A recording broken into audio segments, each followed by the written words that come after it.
When I was young, my favorite stories were of Mideastern origin. I thrilled to the tales of magic carpets, minarets, and lovely dark-eyed princesses peeking from behind veils. As I grew older and learned more of their history, my imagination was stirred by armies of fierce warriors on white Arabian horses stampeding over the deserts. They fought fiercely, and empires rose and fell. Slaves were bought and sold, and often the only changes were the occupants of the palaces in the royal cities. Life went on. Carpets were still woven, children born, caravans plied their ways from Egypt northward. The texture of life remained remarkably the same. Even the foods remained the same. The names changed from country to country, but the basic foods remained. Eggplants appeared in a variety of forms. Chicken and lamb were, and still are, the staple meats. Nuts, particularly almonds, walnuts, and pistachios, figured heavily. The citrus fruits were a main source of vitamins and minerals. And pilaf, that delectable mixture of wheat noodles, rice, and spices, remained. Grape leaves were stuffed with delicious mixtures, and if they were unavailable, well, cabbage leaves substituted quite nicely. As I said, I feel the cuisine is so ancient, so deeply rooted in the mists of time, that it is virtually changeless. Old habits and customs remain. The leaders, music, clothes, and myriads of other things pass, but olive trees still bear olives, fields still grow eggplants and cucumbers, and, well, the food remains the same. Eggplants come in many shapes and colors. There are finger-shaped purple ones and large white ones, and our most familiar large purple eggplants.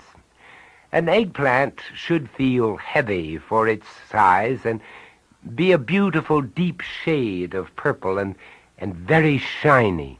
If your eggplant meets all of these criteria, you have a good one.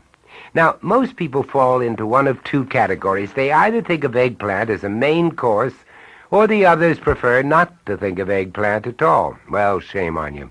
I adore eggplant. It's a delightfully sensual vegetable. It absorbs and blends with any numbers of spices and seasonings. A rather unusual but delicious appetizer is called eggplant caviar. It's a mixture of chopped peeled eggplant, tomatoes, onions, green pepper, garlic, and herbs, lightly seasoned with olive oil and lemon juice. The first thing I do is pop my eggplant in a 350-degree oven and bake it for 1 hour. While the baked eggplant cools, I chop a sweet red Bermuda onion in my blender, floating in water, turning it off and on 4 times at high speed. I also chop a green pepper and bell pepper and a clove of garlic together in the blender, allowing them to drain with the onions. I then take 2 or 3 large ripe tomatoes. When I shop for tomatoes, I always look for perfectly rounded ones. If the tomato has a large indentation at the stem, it also has a hard woody core, so I look for nicely rounded tomatoes. I peel the tomatoes, first heating them over an open flame till the skin bursts, and then they peel very easily. I then cut them in half and squeeze out the seeds and juice so that, well, we don't want them to water down our caviar, do we? No. I actually do this almost always when I use tomatoes because I want tomato flavor and not seeds and watery juice. Now that our eggplant is cool, we peel it. The lovely purple skin can sometimes be extremely bitter, so it's best to discard it. I then chop the peeled eggplant and pop it in a colander to drain off some of the excess liquid. The rest is easy. We stir together the drained chopped eggplant, chopped onions, tomatoes, peppers, and garlic, and this makes an attractive mixture of red, green, and cream-colored eggplant. I then add the juice of a whole lemon and 2 tablespoons of good olive oil. I season the caviar with salt and pepper, about a half a teaspoon of each, and then we add a small pinch of oregano and one of thyme. I think we should talk briefly about pinches. To get a large pinch, I separate my thumb and index finger. I then stick them into the box, pinch, and pull them out. To make a small pinch, I press my thumb and index finger together, place them in the spice box, and flex them together. The tiny bit that is trapped by flexing is a small pinch. So now you can confidently add your small pinch of oregano and thyme. And not only that, when people are throwing hints about cooking around, you can smile smugly because you know all about pinches. I pile my eggplant caviar into a bowl, cover it tightly, and place it in the refrigerator.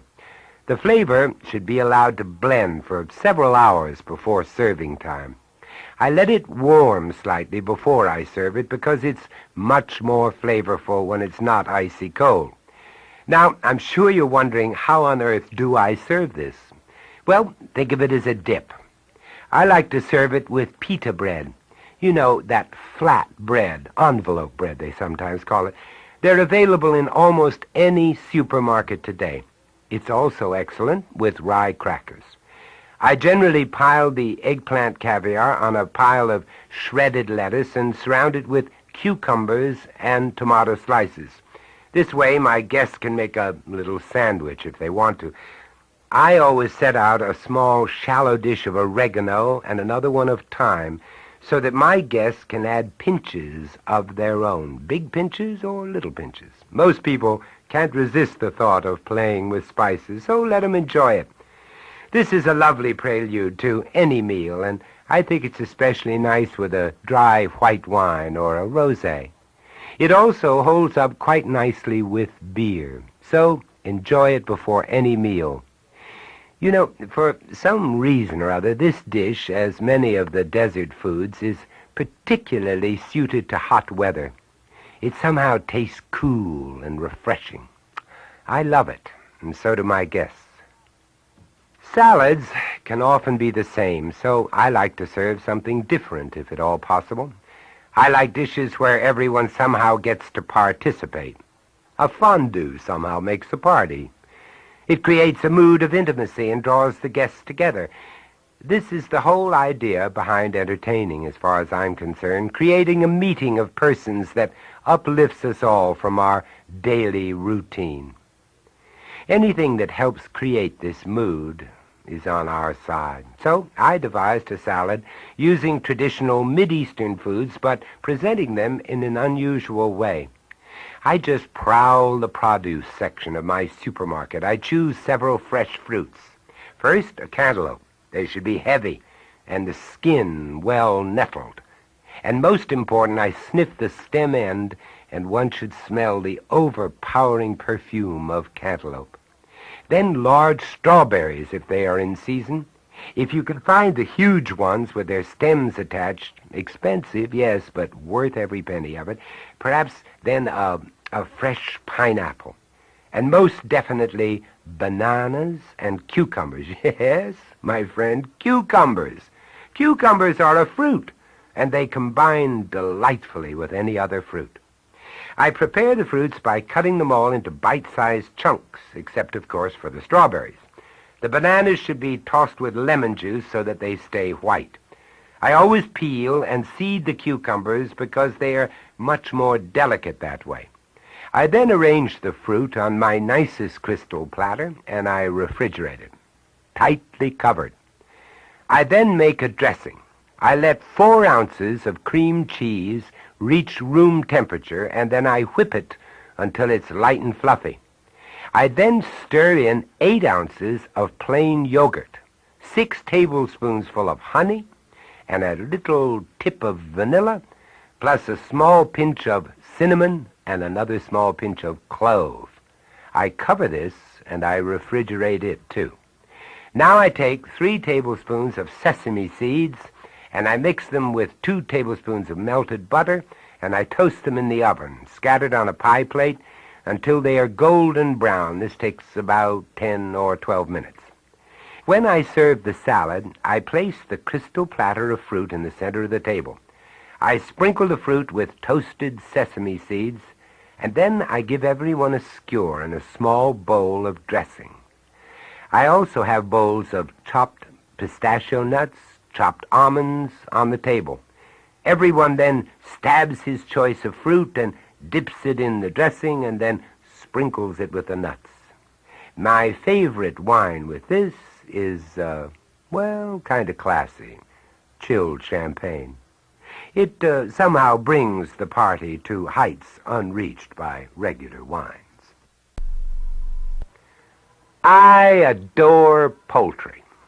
Chicken in particular. It's such a cooperating meat, hopping from cuisine to cuisine and fitting in as an indispensable member of each. In Spain, it's pollo. France, coq, usually au vin. Germany is Hühner, and America, southern fried. In the Mideast, chicken finds its way into many dishes. One of my favorites is chicken marinated with lemon and yogurt and glazed with honey. The preparation is very simple. I take 2 chickens cut into serving pieces and toss them into a plastic bag. I then add 8 ounces of plain yogurt, the grated rind and juice of 2 lemons, 2 teaspoons of seasoned salt, and pinches of rosemary, thyme, and oregano. I lay a garlic clove on the counter and I smash it and then I toss it in too. I then mix everything around and force out all the air, and I seal the bag and put it in the refrigerator overnight. This is very important because the flavors permeate through the meat instead of just staying on the surface. To cook the chicken, I merely bake it uncovered at 250 degrees for 3 hours. I baste it every 20 minutes or so with melted butter, and then the last 40 minutes I brush it heavily with honey every 10 minutes to create a rich glaze. Just before serving the chicken, I toss on about 1/4 of a cup of chopped nuts. Pistachios are superb, or almonds are very nice, walnuts passable, but for God's sake, no peanuts. I prefer a dry white wine or champagne with this chicken. A Chenin Blanc is very nice, or even a Chablis. If you are rushed for time and can't manage a 24-hour marinade, try shish kebab. They make a beautiful presentation and require less beforehand preparation. For 8 people, I choose 2 to 3 pounds of tender steak.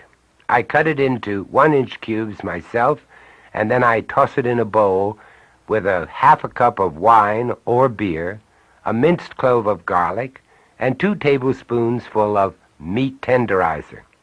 I mix all these well and let them set while I prepare the vegetables. Now, I cut onions and green peppers into pieces the same size as the meat cubes, and I parboil them in water for 2 or 3 minutes.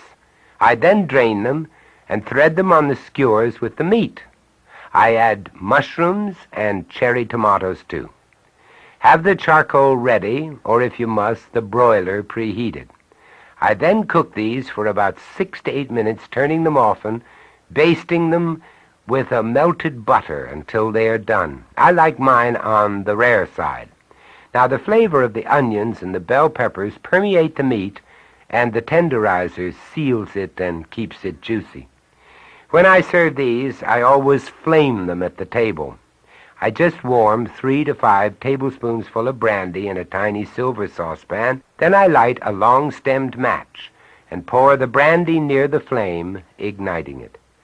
The dining room should be darkened so your guests can feast their eyes on this shish kebab nestled on a platter of pilaf crowned in blue flames.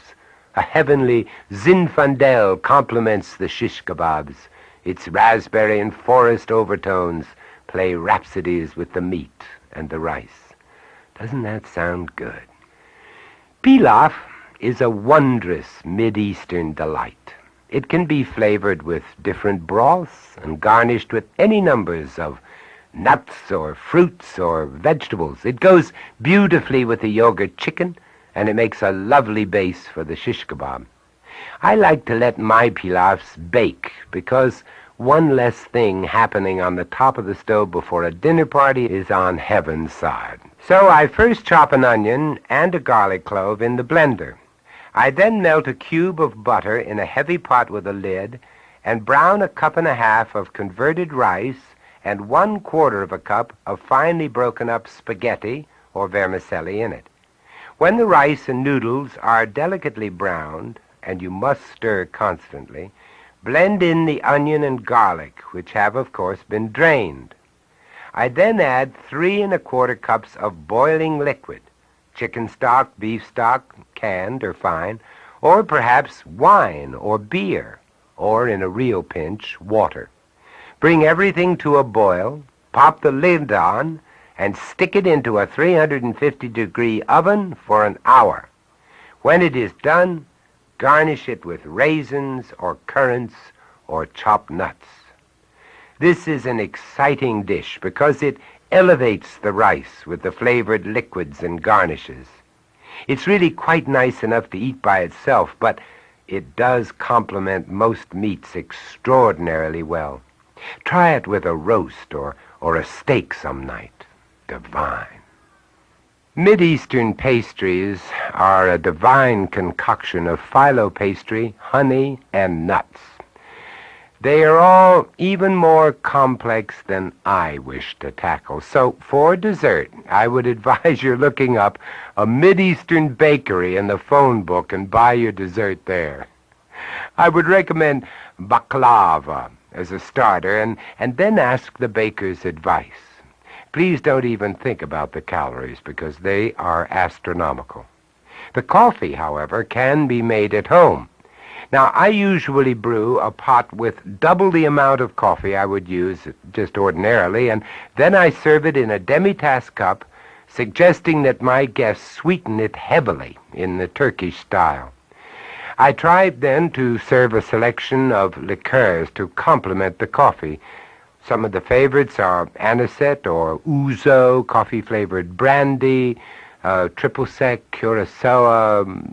There are dozens of other ones. Try them all. It's great fun. They make the perfect ending to a lovely meal, a veritable magic carpet ride all by themselves.